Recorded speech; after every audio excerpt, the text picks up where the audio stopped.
G'day, Internet. Long time no see. Max right here, and Happy New Year. Hope everything's going really, really well for everybody. Um, I'm actually still on vacation. My vacation's been extended a week and a week and a week, and I've actually still got plenty more vacation to go.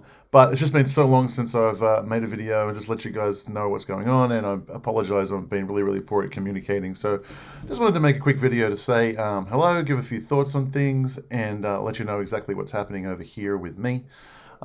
So a couple things. I just realized that the channel wasn't getting enough content, and I am still on vacation.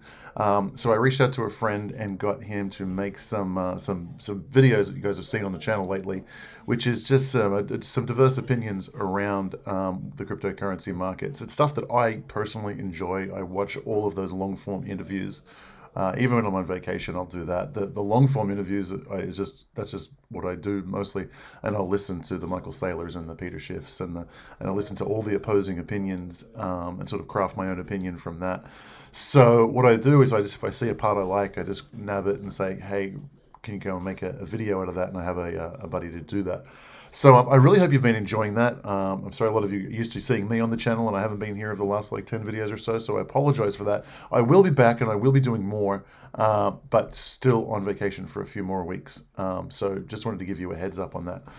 I did want to talk a little bit about what's going on in the market. Obviously, Bitcoin down, I think 43,000 today, but it's been down to like $40,000. So off the highs of 69. So we're down a long ways. Big question: is it going to keep going? Is it not going to happen? What's the state of the market, et cetera, et cetera? So here are my thoughts on that. I think the crypto market's changed a hell of a lot the last year or two. Some really big shakeups, and the short-term price, at least for me and my skill set, is getting harder and harder to predict. And I think it's the nature of it's changing. The information that you really need to follow to get the shorthand information is actually not technical analysis anymore. It's not news analysis anymore. It's more derivatives data. There's so much money, institutional money doing institutional things on the derivatives market that's kind of where the bulk of the data that you need to make these short-term price predictions are. It's not my world, and I don't enjoy it at all. Like, not one little bit do I enjoy going and looking at derivatives data and trying to guess what some institutional person is doing. It's just the whole corporate world just is just boring to me. It's all suits and stiff and blow my brains out as soon as I even think about it. So I'm going to be there won't be much in the ways of short-term price predictions, but what is still true, I think, is very much that the long-term price predictions is kind of dictated by two primary things.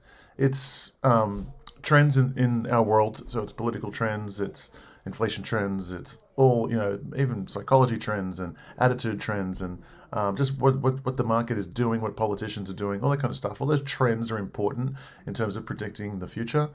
And the second component is where you actually get the real data to really see what's happening inside is the on-chain data. And I think the on-chain data is still extremely valuable for getting long-term price predictions. So is Bitcoin going to go down any further? We're going to see 30K. One of the guys I follow actually thinks it's going all the way to 10K. I don't think that's going to happen. But yeah, is it short term? Is the price going up or down? And the answer is I don't know. I don't know the answer to that at all.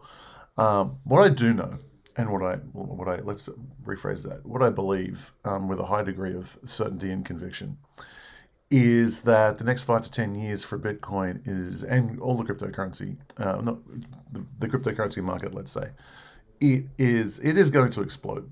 The on-chain data is revealing that there's just some very, very strong hands in the market that are just scooping up Bitcoin. And they are wealthy enough for such a limited supply. It's just grabbing it. Now, there's an interesting concept here. The on-chain data reveals very clearly that cryptocurrency is becoming more and more diversified, meaning there are less and less whales, and there's more little people at the bottom. That's fantastic. That's a really, really good thing for the ecosystem. And by the way, it's a trend of free markets.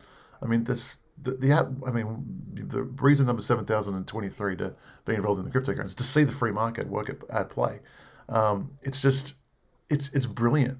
And I've often people have always like when I tell people the corruption of money and how there's this this cartel of bankers that are basically stealing the wealth off the entire planet every minute of every day. The reaction is, oh, we got to go get them and get all that money back. And it's like, actually, no, you don't have to get it back. All you have to do is stop them from stealing it, and the free market will redistribute it again quite effectively. And they're really shocked at that. It's like, they've stolen the money, got to get back. It's like, look, that would be nice. Probably not going to happen. It's a hard enough thing to just get the theft to stop. You don't need to, and you don't need to. You really don't need to.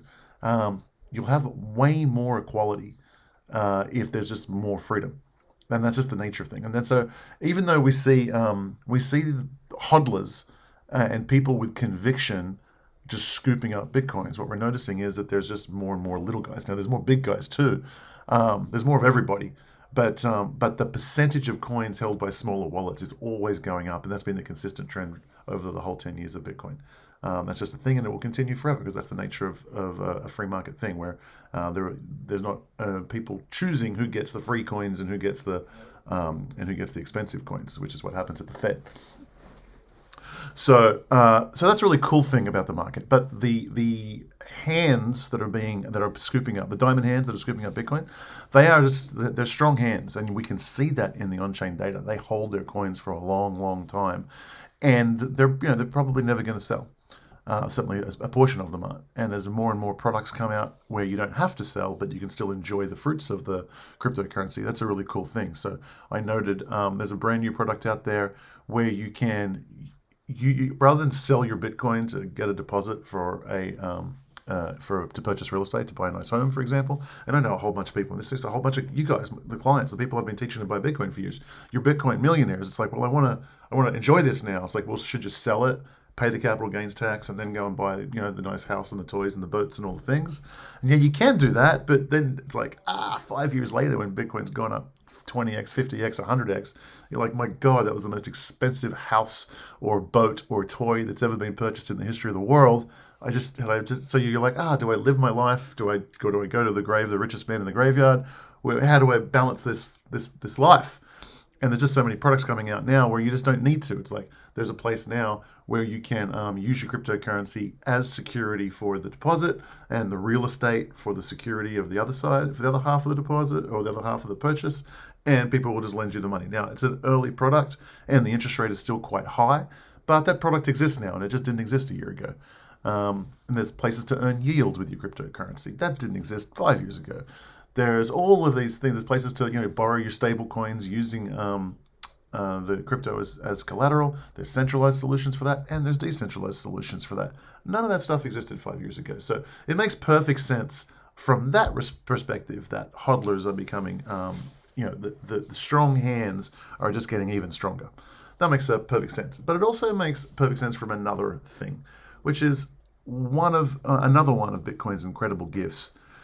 Is maybe you come for the speculation, maybe you come to get rich, maybe you come to make a windfall, but anybody who stays in this space over the course of 6 to 12 months and has some modicum of interest in it and watches a handful of videos, what's unbelievably impressive and amazing about Bitcoin is the education that is delivered.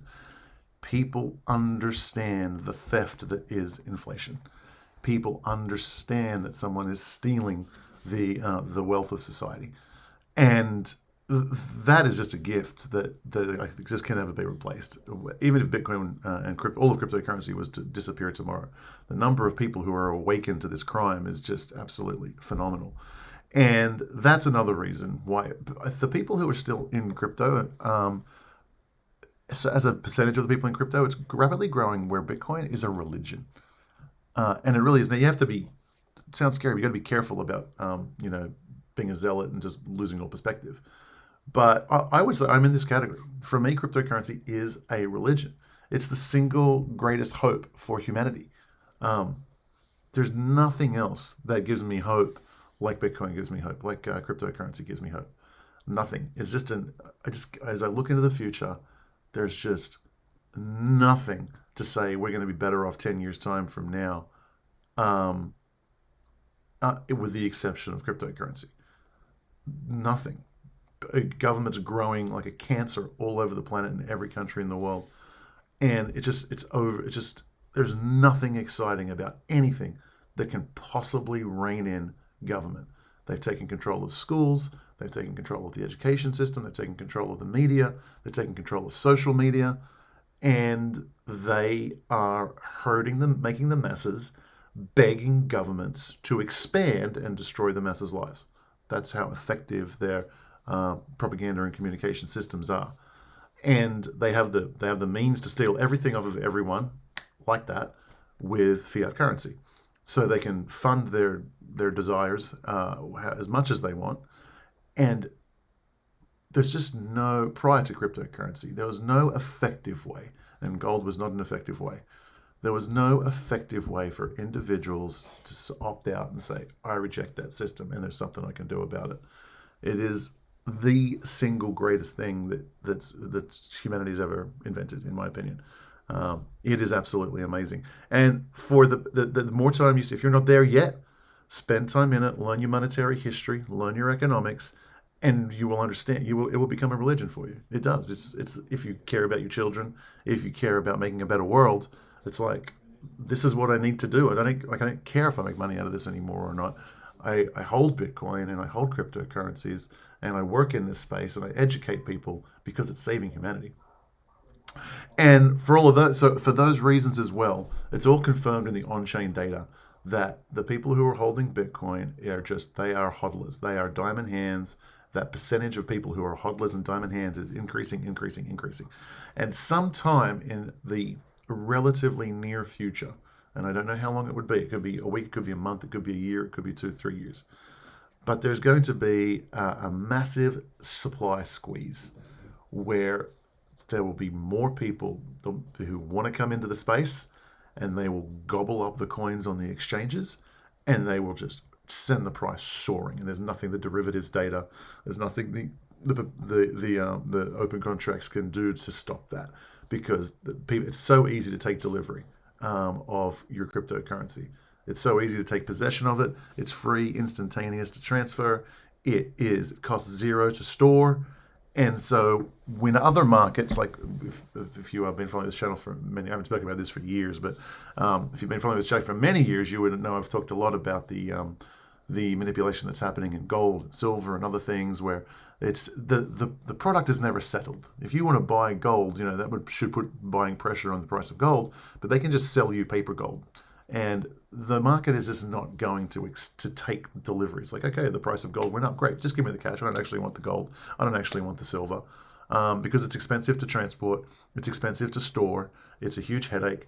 So it's like, okay, I made money on the gold market. I don't want to take delivery. Just send me the money. And then you can rebuy your contracts. And that's how institutions do it, because dealing with the actual physical gold is a huge pain. Dealing with Bitcoin is not a pain. It's relatively easy. It's free to transfer. And as a result, they can't just keep selling paper. They can manipulate the price short term, but they cannot just keep selling paper forever. Eventually, there's just no Bitcoin around, and it's off the exchanges, and the price just absolutely skyrockets. So I don't know when that's going to happen, but I do think it's going to happen relatively soon. What else did I want to talk about? I've been on vacation. I hardly looked at any news, but I think what's happening, so correct me if I'm wrong, because I think what's happening is it's the same old thing. It's like boring to watch. So the Fed is worried about inflation, and so they're threatening to either raise interest rates or reduce QE, or whatever they call it now. So the markets are in a little bit of a panic. Bitcoin's in a little bit of a panic. Price gone down. And I think the stock market's down a little bit, but I haven't even looked. Peter Schiff and Brent Johnson he created the dollar milkshake theory. It was several years back, but they had quite a famous bet, and it was I think it was 2019, 2020, and Peter Schiff said, although the Fed was saying they're going to raise interest rates, and Peter Schiff was like, no way in hell. Like, they might be able to do it once or twice, but then they'll cause a problem which will make them unwind that and actually lower interest rates. And Johnson said, no, I take a bet the other way, and they bet a gold coin on that. And I forget what year it was, but Peter Schiff won that bet. It's exactly what he said happened. They raised interest rates, I think, twice, but by the end of the year, they had to take away both those interest rate hikes and more. They ended the year even lower interest rates than at the beginning. We're in exactly the same situation. They can't raise interest rates in any significant way, and they can't ease monetary policy in any significant way. They can desperately try and hold back inflation by trying to convince people they're going to do those things, but they can't actually do it. And so I think they might try and talk, and even they can't even talk a real tough game. Like, they have to say, we're thinking about it, but give ourselves a back door, and everyone focuses on these speeches and they analyze the words of them, and then the markets jump up or down. It's just completely idiotic and silly. So it just leaves us in the exact same situation that we've been in for far too long, which is, what are they going to do? Are they going to do any of these things? Raise interest rates, ease monetary policy? If they do any of those things in any significant way, the whole system unwinds and everything collapses. And the reason for this is that the economy is not efficient. There's so much misallocation of resources that the system isn't producing like it needs to produce, right? And so this debt just builds up. That's the fundamental problem. And the only way to fix all of that misallocation of resources is to allow a collapse. That's the way it works. You have to collapse it. Companies go bankrupt. People get unemployed. All that bad stuff needs to happen. And that is the clearing of the brush. It's all the inefficient, all the things that are currently misallocated and being kept alive. You've probably heard the phrase zombie corporations, zombie employees, all these things. It's people who are being employed to do things, corporations that are manufacturing things, that are producing things, but not doing it efficiently. It's not an efficient use of resources. Those companies should be going bankrupt, and those resources should be freed up to go and do something else. And it's just not allowed to happen because it's the way they've set it up. Everything's too big to fail. Everything needs to keep going. Everything needs to march on. And so we find ourselves in this situation. Okay, well, what are they going to do? Well, okay, there's three outcomes, three potential outcomes, right? And here's the inflation argument, the deflationary argument, and then there's the argument that very few people are having. But what if these two perfectly offset each other? So let's go through them real fast. Okay, inflation. They're money printing. They're buying assets. They're propping up currencies. They're propping up corporations. They're propping up governments with all this money printing, right? And they can keep on doing the money printing, and the price of everything goes up. Inflation is really, really simple to understand. Any child can understand that. Okay, deflationary argument. A whole bunch of arguments, but one of the big ones is that technology. Technology is exclusively a deflationary force, right? If you can produce things for less, i.e. technology allows your productivity to go up, then you can sell things for less, prices go down. This is an absolutely good thing, fantastic thing. It's what we should be aiming for. Unfortunately, the Keynesians who run the planet do the opposite. They see deflation, they think it's a disaster, and they mess with things trying to fix it. And just on that, as a mental thought exercise, I think I might have used this with you before. Just think 1,000 years in the future, 5,000 years in the future, 10,000 years into the future. As far as you need to think into the future, there will be some point where you'll have a little nano robot. You can buy your nano robot for $20, and with your nano robot, you say, "Hey, go build me a house, plant a hydroponics farm, grow me food for dinner, and make me a pina colada." And the nano robot runs off and does it all in about 5 minutes. All right. What's the GDP in that world? What's the growth in that world? Well, growth is a different question. What's the GDP? What is the GDP in that world? Well, the answer is nothing. You don't need to buy anything from anyone. Your nano robot can produce literally everything. 3D prints everything you use, can build your house. You don't need to pay labor for anything. We don't even need to trade anymore. It's not even needed because our little nano robots can build everything that we want. What's the GDP in that scenario?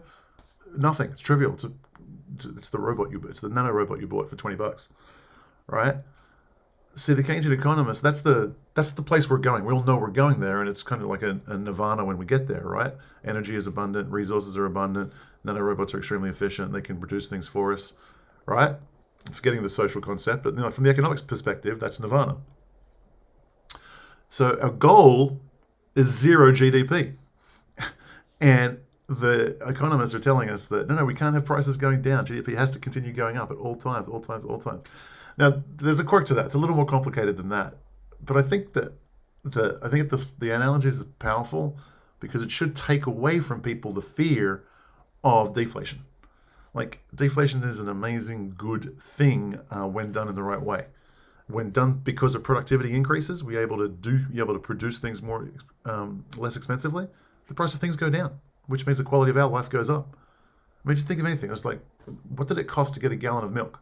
Okay, well, you had to pay someone to stand there and do the udders and walk around with a bucket.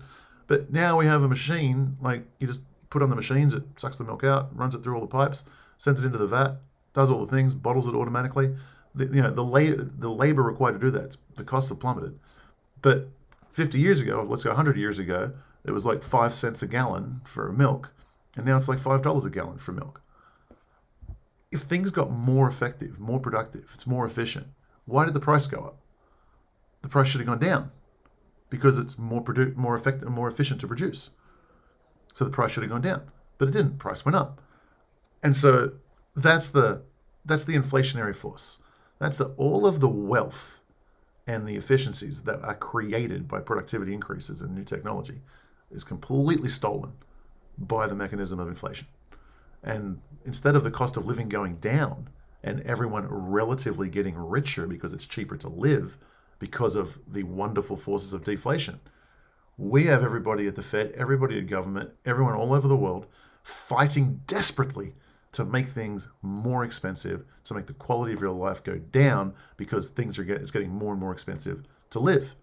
And we know that just obviously, anecdotally. My father was a plumber. My mom didn't work once she had her first child, and he was able to support a family.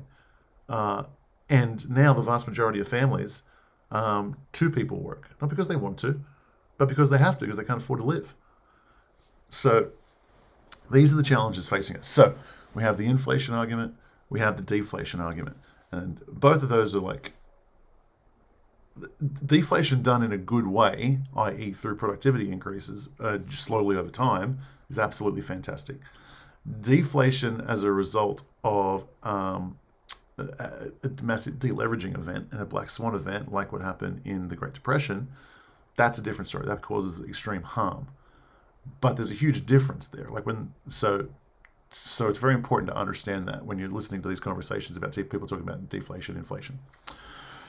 So there's the people who think there's a deflationary collapse, there's the people thinking there's the inflationary collapse. But here's another one to consider. If the people who have control of the printing presses have brilliantly and effectively, for the last 50 years, sucked every bit of wealth out of the economy that has been produced as in increased above what was produced in 1970. That was poorly explained. Let me do that again. All of the wealth that should have accrued thanks to the increase in productivity done in the last 50 years should have gone to the people. But that has disappeared. And the way you would have felt it, the way you would have experienced that wealth, is a lowering of prices and a better standard of living. Your wages didn't need to go up. The cost of living went down, therefore you were richer. That's how you should have experienced the benefits of not paying some poor person to sit there with a typewriter and get one letter wrong and throw it out and start a new page. No, we have computers and word processors now. You hit delete, done. Right? That the benefit of that technology, the efficiencies that brought, in a free market situation, we all share in that. And I showed you those charts and graphs and made that argument many times. I won't do it again here. And we should have felt that quality of life increase because prices plummet. But the Fed comes out and they say, well, we're gonna target 2% inflation every year. So they get their 2% inflation. There's that theft, but there's also all the deflation that would have happened that they stole. So maybe they're stealing about 7% of the wealth like every single year, something like that. It compounded every single year for half a century. They're just stealing all of the wealth constantly. Growing government, growing institutions, propping up zombie corporations, propping up zombie countries, all this nonsense, all this misallocation of resources. That all happens. Now, why do they target 2% per annum inflation? Well, they figured out that's the maximum amount that they can spend that the people are stupid enough to allow. If inflation ran up to 20, 30, 40%, there's revolution. They'll figure out what's going on. They won't let them do it anymore. Right? So they target 2% inflation. When they say inflation, they mean actual price increases, not the actual increasing of the money supply. So they target the 2% increase in prices every year. because that's what we as a society will permit them to steal without us figuring out what happened and getting angry about it. Now, they've successfully, beautifully, impressively rode that line of stealing every single year, every single year, every single year for half a century, the maximum amount that they can steal without alerting us to it.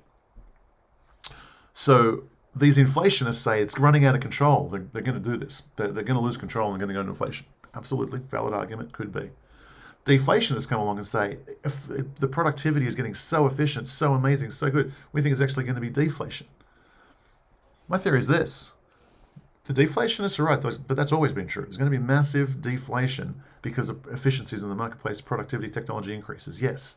But all of that, no matter what it is, if it's a good year, if it's a bad year, their target, their goal is to steal all of the efficiency and wealth the wealth that efficiency produces, plus a 2% surcharge because they can get away with it.